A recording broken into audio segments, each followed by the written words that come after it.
Hey everyone, welcome back to my channel visa for borders. So मैंने सोचा कि आपको कुछ टिप्स एंड ट्रिक्स बता दूँ फॉर ओमान वीज़ा के लिए एंड आपको कब ओमान जाना चाहिए। क्योंकि मुझे लगा कि ओमान एक्चुअल में इतनी कोई एक्सपेंसिव कंट्री नहीं है, बट इसको एक्सपेंसिव मतलब बना दिया जाता है। And I just give you some tips and tricks.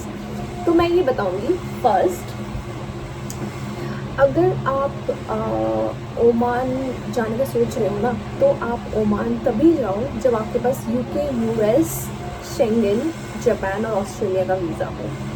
मैं इसलिए ये बोल रही हूँ बिकॉज अगर आपके पास इन कंट्री का वीज़ा होता है ना, तो आप ओमान के लिए ई वीज़ा अप्लाई कर सकते हो या फिर वीज़ा ऑन अराइवल।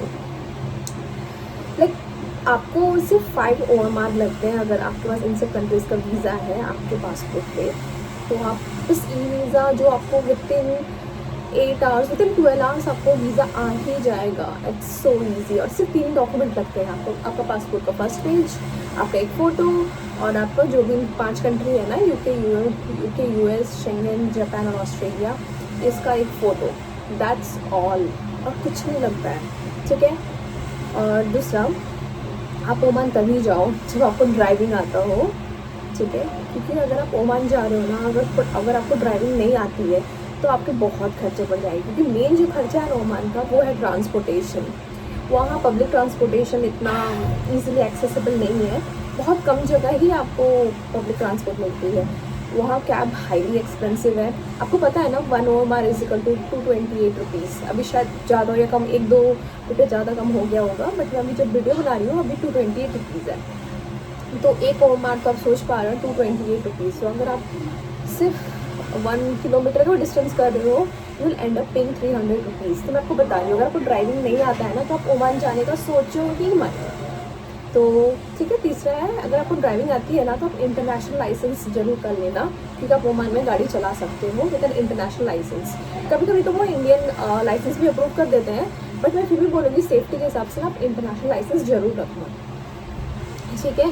और चौथा पॉइंट ये है कि जब आप ओमान जाने का सोचो, तो मैं ये बोलूँगी ना, वहाँ पहुँच के कुछ प्लान मत करना। पहले से एक आइटिनरी बना लेना और जिसमें सारी बुकिंग्स आप पहले से ही कर लेना, तो वो चीप पड़ता है। अगर आप वहाँ पे किसी एजेंट से डायरेक्ट करोगे ना, आपको एक्सपेंसिव पड़ेगा। वहीं पे अगर आप मेक माई ट्रिप या फिर अगोड़ा,